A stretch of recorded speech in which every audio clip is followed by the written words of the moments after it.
Graça e paz, meu irmão, minha irmã que acompanha mais esta aula. Estou muito feliz de poder ter tido essa honra de estar com os irmãos essas 4 terça-feiras, juntos, falando da palavra de Deus. E só tenho uma coisa a dizer para vocês. Ebenezer, até aqui nos ajudou o Senhor. Tá bom? Mais uma vez agradecendo demais a cada um que acompanhou, a cada aula, junto ao Alex, a Ruth, essas duas, a de terça passada e essa eu aqui ministrando os irmãos. Já voltamos com as nossas escolas presenciais e muito obrigado mais uma vez a cada um de vocês, aquele que ainda não pode estar conosco na igreja, continue acompanhando a cada aula, tá bom? Vamos estar orando neste momento. Senhor Deus, muito obrigado por esta rica oportunidade, a qual o Senhor permite, Pai, estar levando a palavra de Deus através dos teus ensinamentos para a vida dos meus irmãos que acompanham esta aula. Senhor, desde já, fale aos nossos corações, nos capacite, Pai, abra os nossos entendimentos. É que eu oro agradecido nesta noite, em nome de Jesus. Amém. Amém? Bom, hoje vamos falar de um tema a qual eu garanto que em algum momento da sua caminhada como cristão, seja pouco ou muito tempo nesta jornada, você já ouviu falar, que é a questão do jugo desigual. E nada melhor que começar falando do jugo desigual, falando uma frase, né, de efeito, a qual a gente sempre começa com uma frase de algum pregador, algum pensador, né? E Nanie Dias diz: jugo desigual é quando o outro não tem a mesma paixão por Cristo. Um carrega o pecado, o outro carrega a cruz. Nessa aula a gente vai ver e vai entender um pouquinho o contexto a qual o apóstolo Paulo escreveu à igreja de Corinto, mais uma vez exortando-os, direcionando-os à questão dessas misturas. Muito se ouve do jugo desigual quando fala-se muito de relacionamento. A gente vê isso muito dentro das igrejas, né? Desde sempre, a gente sempre ouve da nossa juventude. Minha mãe falava, né? Procura alguém da igreja, não vai procurar fora no mundo, e etc, etc. Só que a gente vai entender um pouquinho que o apóstolo Paulo, quando fala a questão do jugo desigual, ele vai além da área de relacionamento, tá? Então, o nosso texto base está em 2 Coríntios, tá? A segunda carta que Paulo escreve à igreja de Corinto, capítulo 6, do 14 até o 7:1. Eu vou ler para os irmãos, tá? Diz assim: pois jamais vos coloqueis em julgo desigual com os descrentes, pois o que há de comum entre a justiça e a injustiça? O que há de comunhão entre a luz com as trevas? Que harmonia há entre Cristo e Belial? E que parceria se pode estabelecer entre o crente e o incrédulo? E que de acordo pode existir entre o templo de Deus e os ídolos? Porquanto somos santuário de Deus vivo, como declarou o próprio Senhor: habitarei neles e eles encaminharei. Serei o seu Deus e eles serão meu povo. Portanto, sai do meio deles e separai-vos, diz o Senhor, e não toqueis em nada que seja impuro. Eu vos receberei. Pois serei para vós o vosso pai e serei para mim as minhas filhas, diz o Senhor Todo-Poderoso. E o 7:1, ele conclui: amados, visto que temos essa promessa, purifiquemos de tudo o que possa contaminar o nosso corpo, e por seguinte a alma, aperfeiçoando a santidade no temor de Deus. Antes da gente falar a respeito do contexto que Paulo escreveu essa carta, mais uma carta, né, à igreja de Corinto, eu trouxe para os irmãos um testemunho, tá, verídico que aconteceu, que está apresentado aí, que diz assim, ó: certa vez uma jovem falou a de Rosalie MP, pedindo que orasse para saber se seu namoro era de Deus. Rosalie, sabendo que aquele namoro era misto, respondeu que não iria orar, porque Deus já tinha revelado a sua vontade quanto isso na Bíblia. Tá? Só para os irmãos entenderem, quando a gente estuda um pouquinho da história dos batistas, se eu não me engano, Dorothy, Rosalie, ela, Appleby, né, Appleby, ela foi uma missionária batista americana que veio para o Brasil implementar o movimento da renovação espiritual entre os batistas e as demais denominações evangélicas históricas, em meados da década de 60. Tá? Ela tem ela teve uma grande ligação, inclusive, com o nosso saudoso Enéas Tonini, tá? Nessa mesma época aí trazendo essa movimento, né? Esse movimento dessa renovação espiritual dentro das igrejas históricas que eram um pouquinho mais tradicionais, né? E essa jovem vindo de um relacionamento misto, né? Começando o seu namoro, quando a gente fala relacionamento misto, daqui para frente você vai entender que é uma pessoa que provavelmente não estava naquele momento professando a mesma fé daquela jovem. A Rosalie não se impôs muito, né? Ela só falou que ela não iria orar pelo fato da resposta já estar na Bíblia. Então, quando ela se impôs a não orar e a resposta está na Bíblia, a gente vai entender que realmente essa preocupação a qual Paulo já passou para a igreja de Corinto, que a gente vai estar explorando um pouquinho hoje, tá? E a questão de contextualização, acho que fica fácil para os irmãos quando a gente fala de julgo desigual propriamente dito. O que é um julgo desigual? Antes, a gente tem que entender o que é um jugo. Jugo, conhecido também como canga, né? Essa peça apresentada no slide para os irmãos, a qual junta, né, dois animais, de preferência do mesmo tipo, do mesmo pote, para poder fazer um trabalho em comum, seja arar uma terra, seja fazer qualquer outra atividade, geralmente de cunho agrícola. Esses animais eles ficam presos pelo cangote, né? Que a gente sempre fala, levar a criança no cangote, é realmente no lombo aqui, né? Então, ou próximo do pescoço. Então, a imagem ela apresenta bastante essa representatividade do que seria um jugo, tá? E também a questão do jugo desigual, né? Que é a questão aí do jumento e do boi, a qual vai ser apresentado para a gente aí, e a gente vai falar muito a respeito disso, né? Deus sempre procurou ensinar o seu povo para a santificação, estar separado. Ele cita 2 Coríntios 6,17, né, que a gente já acabou até lendo. O Antigo Testamento também apresenta várias maneiras e um grande papel pedagógico para nós. Então, lá atrás, desde o começo, desde lá de Deuteronômio, de Levítico, Deus ele já demonstra a sua preocupação para essa mistura que os judeus já caminhavam no meio do povo, tá? Há necessidade da não mistura, a gente vai entender o porquê. A palavra julgo se refere ao que comumente se conhece em meio rural como canga, uma peça de madeira que é colocada no pescoço dos animais para a realização de um trabalho. Pela natureza do trabalho com animais, o jugo não pode ser desigual. Não se pode usar um boi e um jumento, por exemplo, que é o que está na imagem ilustrada. Por quê? Há uma tendência do animal mais forte influenciar o mais fraco, né? A gente até brincava na escola bíblica domingo falando exatamente isso, presencial, né? Imagina um boi e um jumento, o boi inventa de parar para pastar e o jumento quer ir para o outro lado, o pasto do outro lado. Ou então o boi ele quer continuar ali o seu trabalho, né? A roça na terra, e o jumento inventa de empacar.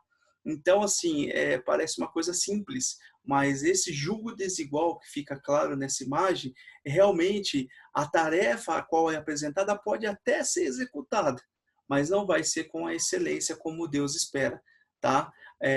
A questão do jugo desigual aí. Exemplos do Antigo Testamento.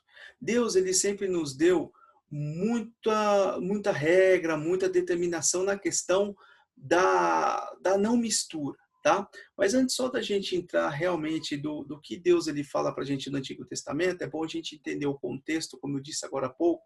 Quando Paulo escreveu isso, ele mais uma vez estava exortando a igreja de Corinto. Mais uma vez a igreja estava sendo influenciada por doutrinas judaizantes, por falsos mestres. Inclusive, quando ele fala a questão do descrente, dos impuros, ele está se referindo aos falsos mestres, àqueles que estavam determinando heresias no meio da igreja. Mais uma vez, ele já deu toda o seu sermão, né? Já deu toda a orientação em primeira carta aos Coríntios, e agora ele vem na segunda carta novamente exortando a igreja, a qual ele foi fundador, né? A igreja de Corinto, ele teve a honra de ter Paulo como o seu pastor principal, né? E é interessante que o próprio Paulo, ele faz 5 perguntas, e as 5 perguntas são retóricas, né? Ou seja, ele pergunta e já espera a resposta, ou já se espera-se a resposta. Por exemplo, pode ter união entre Cristo e Belial? Não. Pode trevas e luz comunhar? Não. Pode. Então, assim, as 5 perguntas a qual a gente leu no início do texto, ele já se espera uma resposta propriamente negativa, tá? Para o seu povo. Então, assim, não há necessidade muito de, de se entender a questão ou melhor, propriamente dizendo, a necessidade de se questionar muito a questão da treva e a luz, porque é algo que a gente vê dia a dia, né? Paulo, ele tendo esse cuidado, mais uma vez, ele põe a igreja ali debaixo de uma exortação, porque ela havia passado, estava passando naquele momento por mais uma, infelizmente, por mais uma influência desses falsos mestres dentro da igreja de Corinto, tá? E agora ele propriamente vem falando da questão do jugo desigual, né? Dessa mistura a qual as raízes judaizantes estavam implantando naquele povo naquela época. E ele vem propriamente dizendo até a questão, citando do Antigo Testamento, como eu disse, que serviu de uma forma pedagógica para o Novo Testamento, quando na promulgação da lei, Deus deu ordens específicas e muitas leis dos símbolos espirituais. Então, muita coisa que Deus falou para a gente lá no Pentateuco, lá no Antigo Testamento, ele serviu como símbolo espiritual para o Novo e até mesmo para os dias de hoje. Então, é necessário a gente entender isso. E quando Paulo fala que Deus mandou não amordaçar os bois quando debulham, porque não estava propriamente preocupada com o boi, mas com seus ministros, tá? E a proibição da mistura. Em Deuteronômio 22, 10 e 11, ele fala da questão de colocar um boi e um jumento. O trabalho ele pode ser executado, como eu já disse, só que não vai ser executado na sua excelência, porque não vai. É duas naturezas diferentes, 2 pensamentos diferentes, 2 raízes diferentes. Então, o trabalho pode até ser executado, mas não vai ser na excelência a qual Deus deseja, tá? E agora a gente vai falar a questão de razões para não se misturar. O povo judeu, para vocês entenderem, ele é um povo que desde sempre Deus teve muito cuidado, né, com esse povo. É um povo que Deus ele cuidou e cuida até os dias de hoje de uma forma especial, pelo fato de se manter um povo numa linhagem pura. Se você observar o judeu hoje, dificilmente ele vai casar com alguém que não seja um outro judeu, né? Um judeu não vai casar com uma que não seja uma judia, e uma judia também, propriamente, não vai poder casar com um não judeu. Quando a gente fala isso, necessariamente não precisa ser de Israel, tá? É alguém adepto da religião. Pois aí a gente vê o tamanho da importância que é você professar a mesma fé, a mesma comunhão. E o Antigo Testamento ele tem inúmeros quando Deus ele dá a orientação para o povo, inúmeras citações de qual não se misturar. O judeu ele não podia, por exemplo, no mesmo espaço de terra, plantar tomate e plantar mandioca. Deus não permitia. Ou se plantava o A ou se plantava o B. O judeu ele não poderia, por exemplo, usar roupas de linhos diferentes. Então, uma roupa de algodão com seda, seda com algodão, seda com linho, ou era uma coisa ou era outra. Porque Deus já vinha trabalhando desde lá atrás a questão para o judeu, o povo, evitar a mistura. E no decorrer dessa aula você vai ver que Israel inúmeras vezes entrou em mistura, seja por causa da sua idolatria, seja por intermédio dos seus reis, a qual trouxeram essa maldição da mistura na vida do povo. E a gente vai ver as características e as consequências dessa mistura, tá bom? Então, existem coisas apresentadas pelo próprio Deus para não misturar as coisas, para que o fruto não seja degenerado, e como usar uma roupa quente, uma parte quente, uma fria, quanto ao uso dos animais de natureza diferente, agiria de uma maneira e um outro agiria de um. A gente sabe que um boi é diferente de um jumento, eles têm naturezas diferentes, por mais que muitas das vezes a aplicação é a mesma, mas não tem como os dois, um do lado do outro, é como exemplo da imagem do jugo, né, do jumento e o boi junto, não tem como os dois realizarem uma tarefa com excelência, com sucesso, tá? No Novo Testamento, agora falando um pouquinho da questão dos crentes e dos incrédulos. No Novo Testamento, os crentes são advertidos a não se colocar em comunhão de incrédulos. Volto a dizer, quando Paulo fala a questão dos crentes e dos incrédulos, ele estava mais uma vez exortando a sua igreja, a qual estava passando por esse processo de mistura, pelas falsas doutrinas, tudo aquilo que vinha, até mesmo a falta do entendimento daqueles que estavam ali, e absorvendo aquelas heresias, aquelas influências na qual a igreja de Corinto sofria. E, além do mais, tinha também influência religiosa, né, do helenismo, muito povo pagão ali, enfim, era muita coisa que acontecia no meio daquele povo, daquela igreja. O irmão que vive como incrédito, a Bíblia instrui a não nos colocarmos em comunhão com uma pessoa que se diz irmão. O fato é o seguinte, a gente não colocar em comunhão é a gente não se colocar junto a ele no intuito de ser conivente com os erros dele. Nesse caso, a gente deve agir com amor, tá? Mas se o meu irmão estiver pecando, eu tenho a obrigação em Deus de estar exortando em amor, repreendendo na fé e não sendo conivente, não sendo um testemunho e participante daquele erro. Cuidado, eu já vi muitos comentários assim que o próprio Paulo Dias, né, usa aquele texto que Paulo fala, um texto acaba empregando fora de um contexto, né? Que Paulo fala que se faz de louco para ganhar os loucos, de sábio para ganhar os sábios. E eu brincava até na escola bíblica presencial, né? O cara usa disso daí, fala, não, agora eu vou me fazer de adúltero para eu ganhar meu amigo adúltero. E acaba, junto com aquele amigo, participando ou estando em lugares onde não é para ele estar, né? No agravante aí, falando que está ali para fazer a diferença. E não, a gente sabe que a treva e a luz, nesse caso, não combina e não vai dar certo, tá? E o irmão incrédito, não podemos nos associar com os incrédulos, tá? Falando a questão propriamente do incrédulo.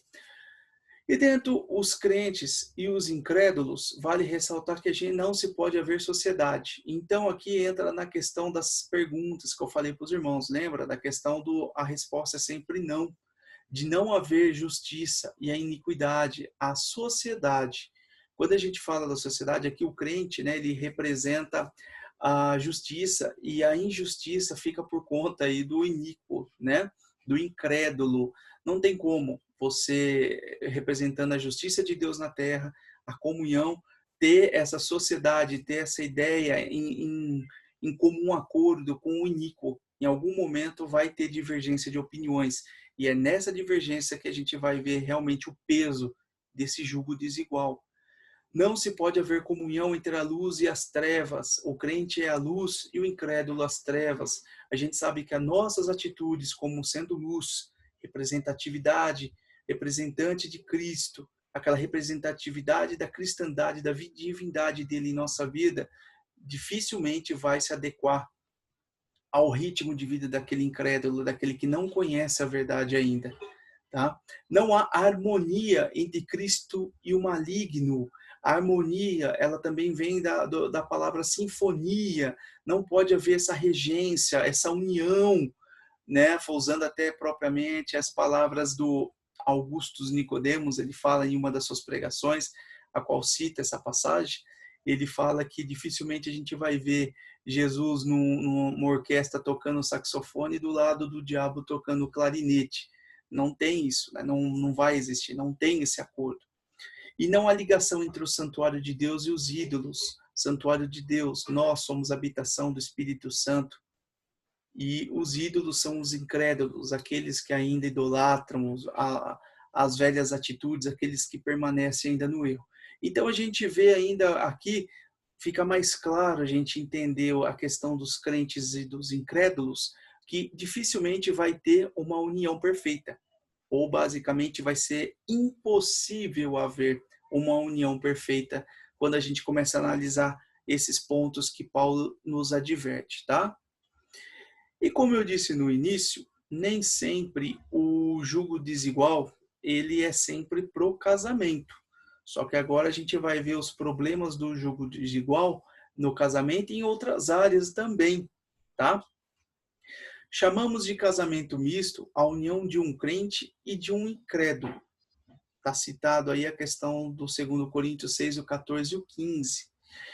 Esse problema mais comum é que geralmente traz consequências. A família sendo a base da igreja, destruindo a família, o que resta? Fica uma pergunta aí. Então, quando a gente analisa uma moça cristã que se apaixona por um homem, um rapaz não cristão, e vão se casar, a chance disso dar errado, quando eu falo errado, não é necessariamente virar um divórcio, mas a chance a ideia, a filosofia aplicada ali, as ideias cristãs dentro daquele lar, não bater com a ideia daquele rapaz, vai ser muito grande. E vice-versa, o rapaz que cresceu na igreja tem todo um conceito bíblico, tem a sua concepção bíblica. A partir do momento que ele se vá atrás de um rabo de saia fora da igreja, ele vai ter uma consequência grande. Por quê? Porque não é a mesma visão. Enquanto aquele jovem ou aquela jovem, o seu sábado à noite, por exemplo, tem o seu compromisso com a igreja, através de um culto, de como está em comunhão com seus irmãos, aquela pessoa ela tem uma comunhão com o mundo. Então é com uma balada, com uma amizade por fora, com qualquer outro lugar, menos estar na igreja. E infelizmente o que está da igreja geralmente ele é o que vai ceder naquela prerrogativa e naquela justificativa de querer alcançar a vida do incrédulo, alcançar a vida daquele que ainda não conhece a verdade, ele acaba abrindo mão do seu momento com Deus, da boa obra, para tentar acompanhar. E o que a maioria das vezes acontece, essa pessoa também acaba saindo dos caminhos, porque ele começa a dar vazão para a carne, porque a nossa carne ela vai sempre prender para o lado carnal.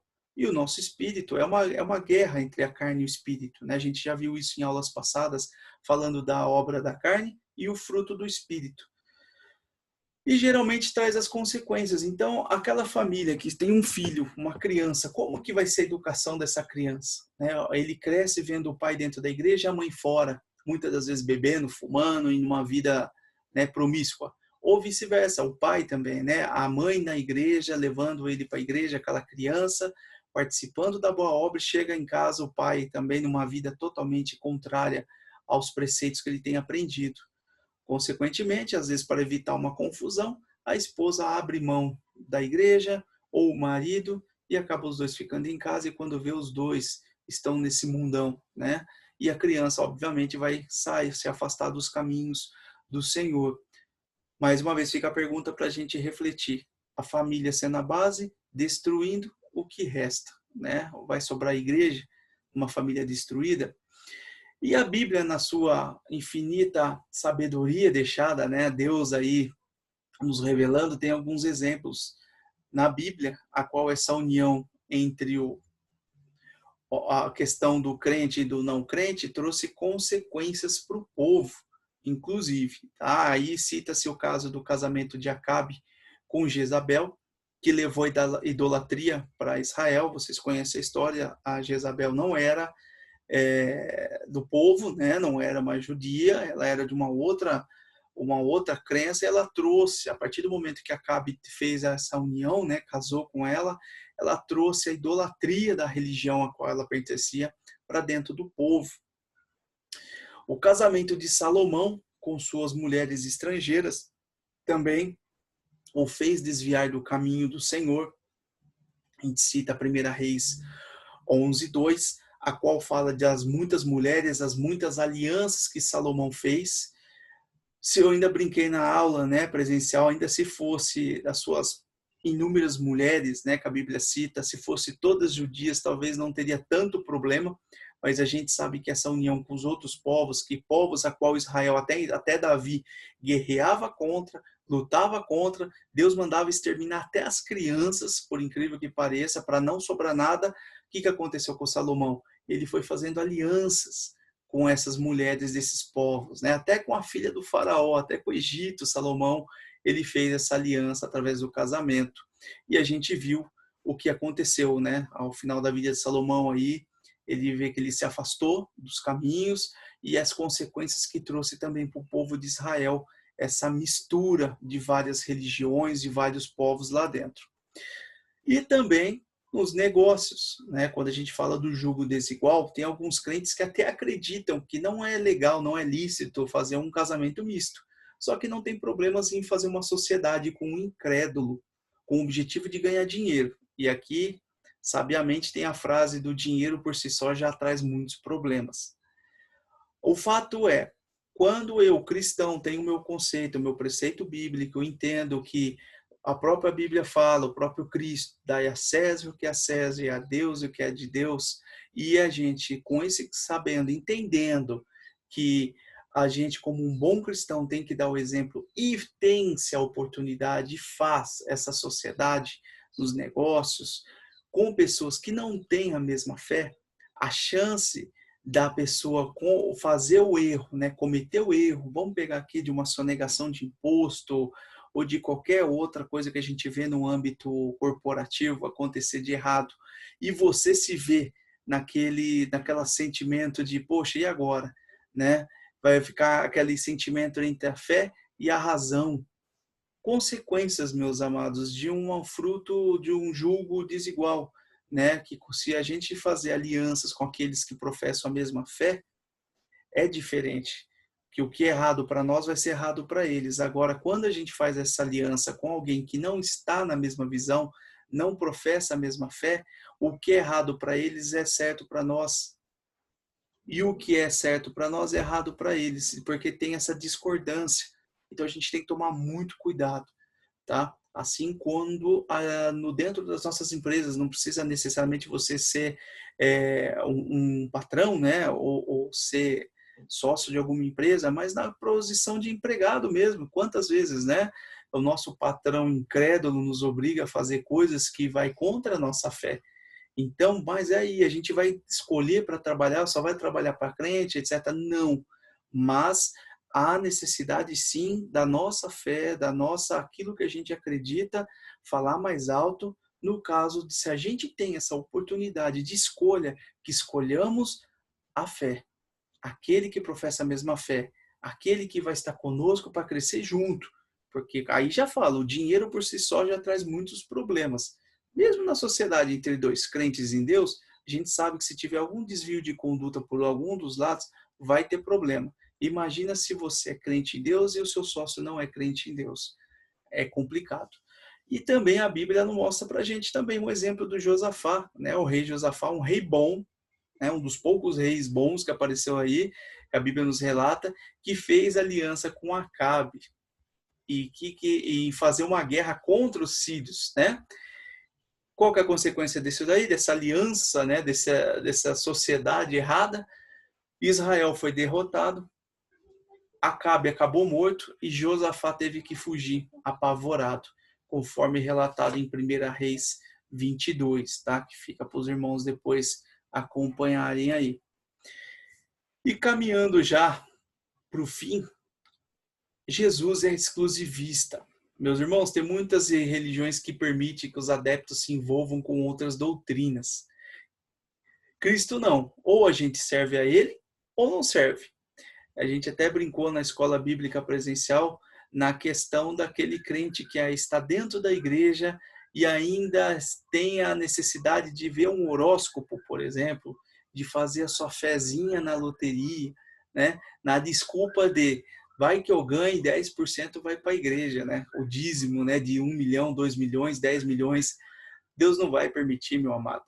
Deus não vai permitir, porque ele não admite você dividir. Ou você acredita que ele é soberano na sua vida, que ele é capaz, e aquilo que você tem veio dele, e que somos apenas mordomo, ou não é pelas nossas forças. O dom da riqueza não é para todos, né? A gente sabe que a gente tem que se contentar, contentemos com aquilo que Deus nos deu, não precisamos de raspadinha da sorte, de loteria, de joguinho. Muito pelo contrário, a gente sabe que tem um Deus que cuida até dos pássaros, imagina da gente, né? E a questão, né? Vamos ver o horóscopo, como é que vai estar minha semana, pelo amor de Deus. Não, Jesus não aceita isso.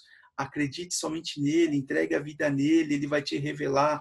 E basta, a própria palavra fala, cada dia o seu mal. Viva hoje, coloque na presença dele, nos pés da cruz, que ele tem o melhor para a nossa vida, amém? A própria Bíblia diz, né, em Mateus 6:24, que ninguém pode servir dois senhores, e estar em julgo desigual é servir ao outro senhor. Então, esteja atento.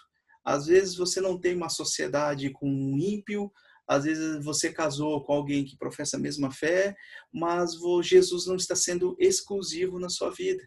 Às vezes alguma atitude ainda lá do velho homem, né, que a gente traz lá do Egito, ainda está na sua vida. E Jesus, como diz aí, é exclusivista, ele quer nós inteiramente para ele.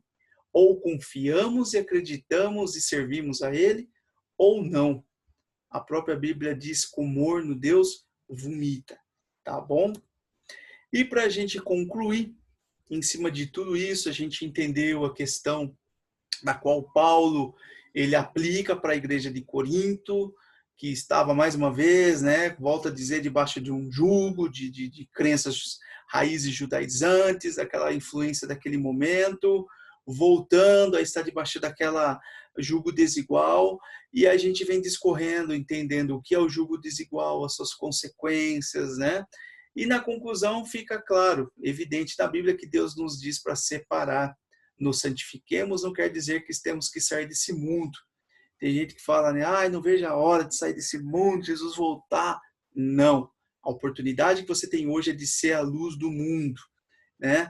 Necessariamente você vai ter que trabalhar, você vai ter que estudar. O não crente ele vai pagar a faculdade igual você paga, vai pagar os impostos igual você paga, o condomínio que você paga, o não crente paga. Mas o que a gente não pode ser associar. A nossa atitude como cristão tem que influenciar aquele que não é, e não ao contrário, tá? O próprio Jesus orou para o Pai que não tirasse os seus do mundo, mas livrasse do mal, né? Peça sabedoria para Deus, para Jesus, para lidar com a situação. Como eu disse, você vai ter um amigo do trabalho, da escola, da faculdade, ou até mesmo algum parente, algum ente querido, um pai, uma mãe, ou seu filho talvez não é ainda, não se achegou a Cristo. Use de sabedoria. Temos que separar o pecado do mal, dos compromissos que nos prejudicam espiritualmente. Porém, vivemos nesse mundo e participamos das suas atividades. A gente não deve viver numa bolha, né? Uma bolha gospel. Só comprar coisas gospel, tudo gospel, porque eu não posso. Não, não é isso. A gente tem sim a obrigatoriedade de estar ali, no meio, levando o evangelho de Cristo, o ID, né? Levando a palavra dele, porém sem se misturar, sem se associar. Volto a dizer, você tem que ser um influenciador e não ser um influenciado. E que obedeçamos a Deus em todos os seus princípios e não nos coloquemos em julgo desigual, porque muitas das vezes, ou na maioria das vezes, nós nos colocamos em julgo desigual. As nossas atitudes nos levam a ter esse julgo desigual. E não é Deus que coloca, tá bom? E uma aplicação rápida para as nossas vidas. Diz aí, se os seus pais não são crentes ou seus filhos não são, o seu dever não é se separar, se isolar e deixar ficar num quarto igual em quarentena, né? Eu vou ficar no meu quarto até eles se converterem, não é isso. Mas o nosso dever é ganhar eles para Cristo. E se você fez um casamento misto, reconheça o seu pecado e peça perdão a Deus. Entregue a sua vida a Ele e ao seu problema. Necessariamente o casamento ele não é um problema, mas é a consequência que aquele casamento misto traz ou trará. Se você está assistindo essa aula, é um recém-casado, pode ter certeza, se prepara. Esteja preparado, busque em Deus que te dê sabedoria, que te livre e que te traga o seu cônjuge para a cruz. Que Deus possa fazer uma obra na sua vida para que você possa alcançar a vida dele, caso você casou com uma pessoa que não é cristã. E 3, se você está em uma sociedade de negócios com uma pessoa incrédula, procure o mais rápido possível o meio de desfazer. É óbvio, você não vai chegar no dia de amanhã, chegar para o seu sócio não crente e já meter os dois pés no peito e rasgar o contrato social da empresa, chamar o contador, e não. Mas aos poucos vai pedindo para Deus te dar segurança, te dar o bom conselho, te dá essa firmeza em você poder conversar com esse seu sócio, conversar com essa sua pessoa que está do seu lado, para entender o seu ponto de vista bíblico. O certo, é o que está na Bíblia. E no momento apropriado, no momento certo, Deus vai lhe providenciar a saída ou desfechamento, né? Acabando essa união entre você e o ímpio, nesse caso, né? O não crente nessa sociedade. Eu queria deixar agora o meu muito obrigado, mais uma vez, para você que acompanhou esta aula. Espero poder ter sido muito útil para a vida dos irmãos. Mais uma vez eu quero agradecer a cada um que acompanhou cada semana, você que já está indo para a igreja. E não desvaleça, não se perca para o caminho, esteja sempre atento, acompanhe as nossas aulas, não deixe de acompanhar se você não pode ainda estar com a gente na igreja. Acompanhe os cultos online, as aulas estão sendo ministradas, gravadas às terças-feiras ainda, para que os irmãos não possam perder as aulas. E que você possa, nesta noite, né, refletir a questão do jugo, desse tema que a gente viu. Volto a dizer, nós nos colocamos em jugo desigual muitas das vezes, porque a gente não segue o que está na Bíblia, né? A gente sempre vai pender para o lado da nossa carne. Então, que estejamos atentos, tá, a esta aula daqui para frente, para que a gente possa viver as bênçãos do Senhor para a nossa vida, pois o próprio Cristo disse que o jugo dele é leve e o fardo é suave, né? Ele não vem pôr jugo pesado nas nossas costas, é a gente que puxa a carga para nós, né? Que possamos colocar aos pés da cruz, entender que foi por ele, é só por ele, não por nós, que alcançamos a nossa salvação. Amém? Eu gostaria de orar agora com vocês. Senhor Deus, muito obrigado por mais esta oportunidade de estar com os meus irmãos, falando em teu nome, da tua palavra, Pai. Senhor, nos livra, Pai, de todo mal, nos capacite para lidar com as situações, Pai. Sobre o jugo desigual, que o Senhor possa, Senhor, cada dia mais nos direcionar, para que não tomamos atitudes erradas, Pai. Que nos colocamos debaixo desse jugo pesado, pois sabemos que o teu jugo, o seu fardo é leve, Pai, o seu jugo é suave para as nossas vidas e acreditamos no poder do teu nome. Senhor, alcança cada um aqui, Pai. A cada um que está assistindo essa aula, Pai, aonde este vídeo chegar, fala no coração de cada um. É que eu oro agradecido nesta noite, em nome de Jesus. Amém. Meus irmãos, nos vemos numa próxima aula. Deus abençoe vocês. Shalom Adonai. Fiquem com Deus e, como eu disse, continuem acompanhando a agenda da igreja. Fiquem atentos que muita novidade vem por aí, tá bom? Deus abençoe vocês. Até mais.